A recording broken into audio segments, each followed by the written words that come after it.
তো কালকের রাতে হতে চলেছে নাইট অফ চ্যাম্পিয়ন্স, আর আজকের প্রেডিকশন করব যে কোন ম্যাচে কি হতে পারে বা কে জিততে পারে। আর তার আগে টাইমিংয়ের কথাটা বলে দিই যে আমরা কালকে ঠিক রাত 10:30টার সময় কিংবা 11টার দিকে নাইট অফ চ্যাম্পিয়ন্স দেখতে পাবো। 10:30টার সময় ইন্ডিয়াতে শুরু হবে আর 11টার সময় বাংলাদেশে শুরু হবে। তো কালকের টাইম তো একেবারে ফিক্সড রয়েছে। তবে তো অনেকে জিজ্ঞেস করছিল যে আজকে স্ম্যাকডাউনটা কী হবে। তো আজকে স্ম্যাকডাউনটা এখনও পর্যন্ত আমি নিজেও জানি না, কারণ আমি গুগলে সার্চ করলাম, ওখানে কিছু পাওয়া যাচ্ছে না। এমনকি ক্রিকিভাই আর স্পোর্টস জেডএক্স অ্যাপেতেও কোনো আপডেট এখনও আসেনি। সেখানে আমরা দেখতে পেলাম যে অ্যাপেতে আমরা দেখতে পেলাম যে যেরকম নর্মাল স্ম্যাকডাউন হয় 5:30 থেকে শনিবার, সেরকমই দেওয়া রয়েছে, কিন্তু ওটা আপডেটেড নয়। ওখানে খেলা শুরু হওয়ার 1-2 ঘন্টা আগে আপডেট করে, তো ওটা তো জানাও মুশকিল। তবে যেটুকু শুনেছিলাম যে নেটফ্লিক্সের ওপর যাওয়ার পর কিন্তু এরকম কিছু হবে না যে আমাদেরকে আগে থেকে টেপ করে রেখে কোনো জিনিস দেখানো হবে, যা হবে লাইভ হবে। তো সেই হিসাবে দেখতে গেলে আজকের রাতের বেলায় দেখতে পাওয়ার কথা। তো কখন হতে পারে তো ওটা আমি তো পুরো শিওর জানি না। তবে কালকে যেহেতু 10:30 থেকে নাইট অফ চ্যাম্পিয়ন্স শুরু হবে, তো তোমরা আশা করতে পারো যে ওই 10:30টার দিকেই আমরা স্ম্যাকডাউন দেখতে পাবো। তো তোমরা 10:30টার দিকে একবার চেক করে নিও, আর যদি না পাও তাহলে হয়তো কাল আমরা সকাল 5:30টাতেই দেখতে পাবো। ডাব্লিউডব্লিউ আজকের ওটা লাইভ টেপ করে নেবে আর কালকে সেটা চালিয়ে দেবে যেরকমটা আগে হতো। তবে ওটা হওয়ার কথা নয়, আজকেরই যা দেখার দেখতে পেয়ে যাওয়ার কথা। আর আমি নিজেও আজকের রাতের বেলা ট্রাই করবো, কারণ আমাকেও তো স্ম্যাকডাউনটা দেখতে হবে। তো আমাকে দুটোই করে দেখতে হবে, আজকে রাতে দেখবো, আজকে রাতে যদি না হয় তো কাল সকালে দেখতে হবে। আর তো চলো এবার প্রেডিকশনের দিকে আসা যাক। তো সৌদি আরবে তো অনেকে যাবে না বলছিল, কিন্তু শেষমেশ সবাইকে যেতে হয়েছে বাধ্য হয়ে। আর এখানে ডাব্লিউডব্লিউর যে সমস্ত সুপারস্টাররা ছিল তারা প্লেনে করে অলরেডি সৌদি আরবে পৌঁছে গেছে। আর সিএম পাঙ্ক বেঁকে বসেছিল, কিন্তু সিএম পাঙ্ক এখন সৌদিতে অফিসিয়ালি পৌঁছে গেছে। তো শেষমেশ নাইট অফ চ্যাম্পিয়ন্স হচ্ছে। তো সবার প্রথমে যে ম্যাচটা হচ্ছে সেটা হচ্ছে রিয়া রিপ্লি ভার্সেস রাকেল রড্রিগেজের মধ্যে একটা স্ট্রিট ফাইট ম্যাচ। এই ম্যাচটা আচমকা বুক করা হয়ে গেছে, যেটা আমরা এক্সপেক্টটা করিনি। তো এই ম্যাচে কী হতে পারে? এই ম্যাচে রিয়া রিপ্লি হেরে যেতে পারে একটাই কারণে, সেটা হচ্ছে রক্সিন।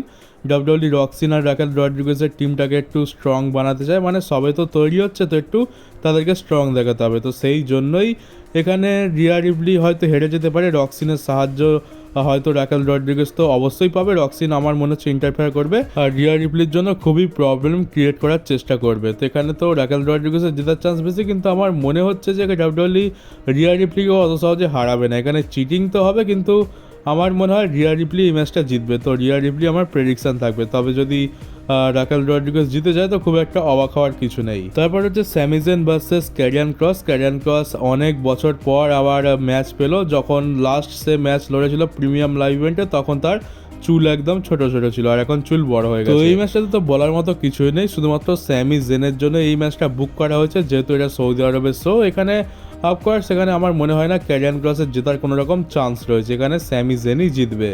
আর তারপর রয়েছে ইউএস চ্যাম্পিয়নশিপের জন্য সোলো সিকোয়া ভার্সেস জেকব ফাটু। তো এই ম্যাচটাতে তো আমার মনে হয় না টাইটেল চেঞ্জ হবে, একমাত্র শুধুমাত্র যদি এখানে আমরা সোলো সিকোয়ার তরফ থেকে খুব জোরদার ইন্টারফারেন্স যদি দেখতে পাই। জেসি ম্যাটেও তো অবশ্যই ইন্টারফেয়ার করবে, কিন্তু মনে হয় না জেসি ম্যাটেও খুব একটা কিছু করতে পারবে, কারণ জেকব ফাটু একাই দুজনের জন্য যথেষ্ট। একটা সিচুয়েশান হতে পারে যেখানে টামাটোঙ্গা টাঙ্গালোয়া এরা আসতে পারে, অনেক দিন এদেরকে দেখতে পাচ্ছে না, কিন্তু এরা মেডিকেলি ক্লিয়ার রয়েছে, ডাব্লিউডব্লিউ এদেরকে শুধুমাত্র ইউজ করছে না। তাছাড়া হিকু লিওর এখানে ডেবিউ হতে পারে, ডেবিউ তো আগেই হয়ে গেছিলো, কিন্তু এখানে হয়তো আসতে পারে। তো যদি সেইগুলোর মধ্যে কিছু হয় তাহলেই একমাত্র সোলো সিকোয়া জেতার চান্স রয়েছে। তবে আমার মনে হচ্ছে না যে এখানে এরকম কিছু হবে। আমরা এখানে জেকব ফাটুকে জিততে দেখতে পারবো, আর যা হওয়ার সামার স্ল্যামেতে গিয়েই হবে। সামার স্ল্যামেতে গিয়ে এদের মধ্যে একটা ফাইনাল ম্যাচ হয়তো দেখতে পাবো।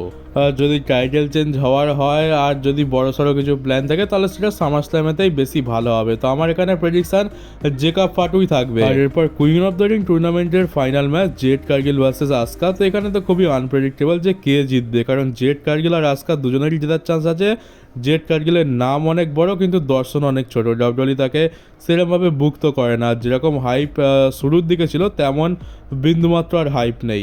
জেড কার্গিল খুবই ফকটিয়ায় ম্যাচ হেরে যায়। তো এবারে জেড কার্গিলকে তো উপরে তুলতে হবে, ফাইনালি অনেক দিন তো হয়ে গেল, 2 বছর তো প্রায় কেটেই গেছে। তো এবার তো জেড কার্গিলকে একটু উপরে তুলতে হবে। তো সেই জন্য ডাব্লিউডব্লিউ এখানে জেড কার্গিলকেও যেতে পারে। আর তারপর হচ্ছে আসকা, ওমেন্স ডিভিশনের অনেক পুরনো পিলার, আর তার কাঁধে ডাব্লিউডব্লিউ ডেফিনেটলি দায়িত্ব দিতে পারে। আর পুরনো আস্কা তো দেখলাম যে ফিরে এসছে, তো সেই হিসাবে দেখতে গেলে আস্কারও জেতার খুব ভালো চান্স রয়েছে। তো ডাব্লিউডাব্লিউ এখানে কী করতে পারে, ডাব্লিউডাব্লিউ এখানে যে কোনো একজনকে মানে দুজনের মধ্যে যাকে খুশি জেতাতে পারে, দুজনেই খুব ভালো স্টার, আর এটা খুবই আনপ্রেডিক্টেবল একটা ম্যাচ। তবে আমি পার্সোনালি এখানে আস্কাকেই জিততে দেখতে চাই, তো আমার প্রেডিকশন হবে আস্কা। তবে মনে তো হচ্ছে ডাব্লিউডাব্লিউ জেড টাইটেলকে জেতাবে। আর এরপরে হচ্ছে জন সিনা ভার্সেস সিএম পাং ওয়ার্ল্ড মানে আনডিসপিউটেড চ্যাম্পিয়নশিপের জন্য। তো এই ম্যাচটাতে তো কিছু বলারই নেই, এখানে আমার মনেই হয় না যে সিএম পাং এখানে জিতবে, এখানে জন সিনাই জিতবে। কোনো রকম চান্স তো আমার লাগছে না সিএম পাংকের জেতার। কিন্তু এখানে তোমরা একটা বড় টুইস্ট এক্সপেক্ট করতে পারো, কারণ এরকম একটা ম্যাচের ডাব্লিউডাব্লিউ ক্লিন রেজাল্ট বের করবে বলে তো মনে হয় না। ডাব্লিউডাব্লিউ না তো সিনাকে হারাতে চায়, না তো পাংকে হারাতে চায়, তো নিশ্চয়ই কিছু একটা গড়বড় তো হবে এখানে। মেবি সেথ রলিন্স হয়তো ক্যাশ ইন করতে আসবে, কিন্তু ক্যাশ ইন এখানে তো হবে না, এটুকু আমি একদম শিওর বলতে পারি। আর হয়তো অন্য কিছু একটা হতে পারে, কোনো রিটার্ন ফিটার্ন এখানে হলেও হয়ে যেতে পারে, তো সেরকম একটা চান্স আছে। আবার এটারও চান্স আছে যে আমরা এখানে হয়তো কোনো ক্লিন রেজাল্ট দেখতেই পেলাম না, এখানে লাস্টের দিকে এসে একটা বড় টুইস্ট এলো বা খুব বড় জোর গড়বড় হয়ে গেল। আর এই ম্যাচে জন সিনা অবশ্যই অনেক বেশি ছল চাতুরি করবে। র্যান্ডি অর্টনের সাথে যে ম্যাচটা হচ্ছে সেটাতে তো কি হয়েছে তোমরা দেখেই নিয়েছো। আর আমার মতে এই ম্যাচেতে জন সিনা আগের বারের থেকেও বেশি হয়তো ছল চাতুরি করবে সিএম পাংকে হারানোর জন্য, আর তার টাইটেল শেষমেশ সে রিটার্ন করেই নেবে। আর এরপর সব থেকে বড় ম্যাচ নিয়ে কথা বলা যাক, Cody Rhodes versus Randy Orton. এটা সম্ভবত মেন ইভেন্ট তো হবে না, মেন ইভেন্টে সিনা ভার্সেস পাঙ্কি দেখতে পাবো, কিন্তু এটাকে আমি সবার লাস্টে ডিসকাস করছি। এর পেছনে কারণটা হচ্ছে যেখানে আমরা হয়তো অনেক বড় একটা টুইস্ট দেখতে পেতে পারি। তো প্রথম যেটা আমরা দেখতে পাচ্ছি যে এটা একদম সিম্পল হতে পারে, এখানে কোডি রোডস ভার্সেস র্যান্ডি অর্টনের ম্যাচ হলো, আর এখানে কোডি রোডসের জেতার চান্স বেশি, তো কোডি রোডস এখানে জিতে গেল, আর সে জন সিনাকে গিয়ে সামারস্ল্যামেতে চ্যালেঞ্জ করলো। এটা তো হয়ে গেল সিম্পল, কিন্তু এটা আমরা দেখতে চাই না, কারণ আমরা কোডি ভার্সেস র্যান্ডি অর্টনও মানে আমরা জন সিনা ভার্সেস র্যান্ডি অর্টন আর জন সিনা ভার্সেস কোডি রোডসও দেখে নিয়েছি। তো সেই যদি একই রিপিট ম্যাচ হয় তো ভালো, কিন্তু সেরকম কোনো ফিল আসবে না। তো এখানে সব থেকে ভালো জিনিস হবে যে এটাকে একটা ট্রিপল থ্রেট ম্যাচ বানিয়ে দাও, কারণ কোডি সিনা অর্টন এরা তিনজনে একসাথে থাকবে, এটা খুব ভালো জিনিস। আর আমরা র্যান্ডি অর্টনকে তো ভালো জায়গায় দেখতেই চাই, মানে র্যান্ডি অর্টন পরপর দুখানা কিং অফ দ্য রিং টুর্নামেন্টের ফাইনাল হারবে, এটা খুবই বিচ্ছিরি একটা ব্যাপার হয়ে যাচ্ছে। মানে র্যান্ডি অর্টন আর কতবারই বা হারবে, এটা তো দেখতে ভালো লাগে না। প্রত্যেকবার অপরচুনিটি দেওয়া হয় আর প্রত্যেকবার তাকে হারিয়ে দেওয়া হয়, এটা তো ঠিক না।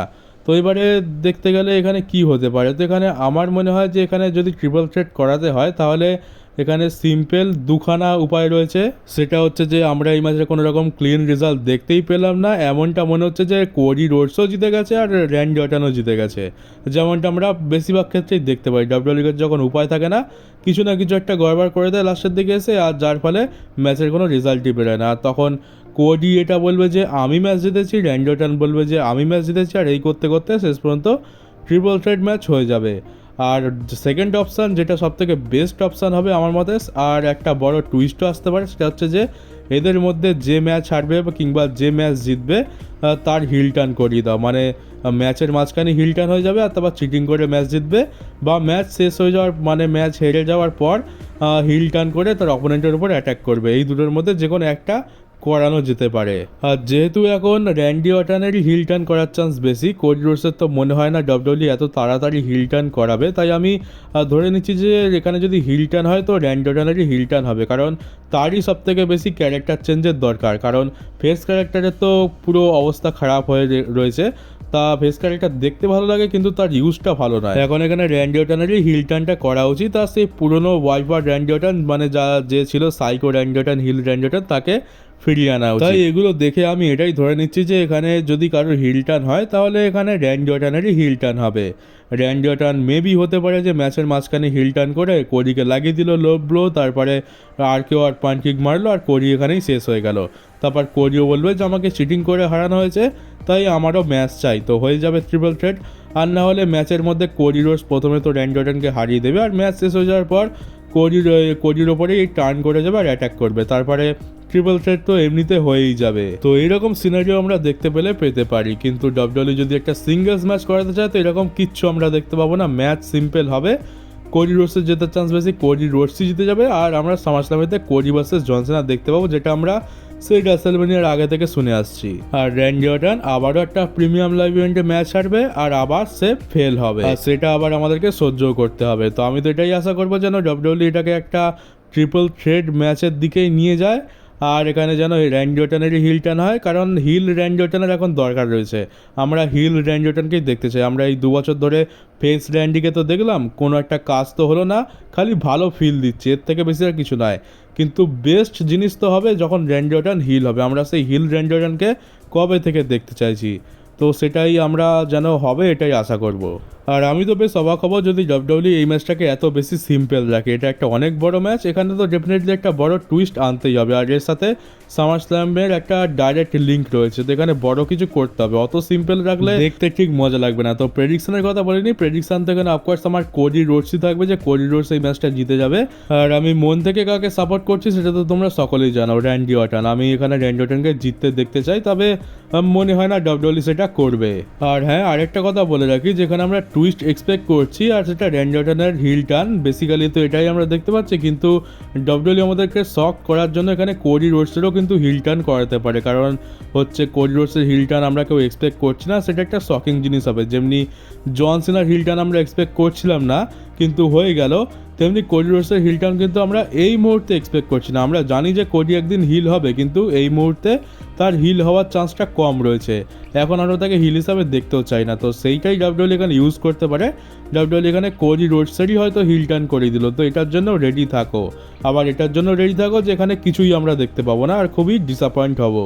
তো চলো গাইজ, এই তো ছিল আমার প্রেডিকশন ভিডিও। কেমন লাগলো তোমরা কমেন্ট বক্সে অবশ্যই জানিও। আশা করি সমস্ত ডাউট ক্লিয়ার হয়ে গেছে। আর তোমরাও তোমাদের প্রেডিকশন আমাকে কমেন্ট বক্সে অবশ্যই জানিও যে তোমাদের মতে কোন ম্যাচটা কে জিততে পারে আর কোন ম্যাচে কী বড় টুইস্ট ডাব্লিউডাব্লিউ প্ল্যান করতে পারে। তো চলো এবার দেখা হচ্ছে তোমাদের সাথে ডাব্লিউডাব্লিউর পরের একটা নিউজ ভিডিওতে। আর চ্যানেলটাকে সাবস্ক্রাইব করে নোটিফিকেশন বেলটাকে অন করে দিও, যাতে এরপর ডাব্লিউডাব্লিউর কোনো রকম আপডেট মিস না যায়।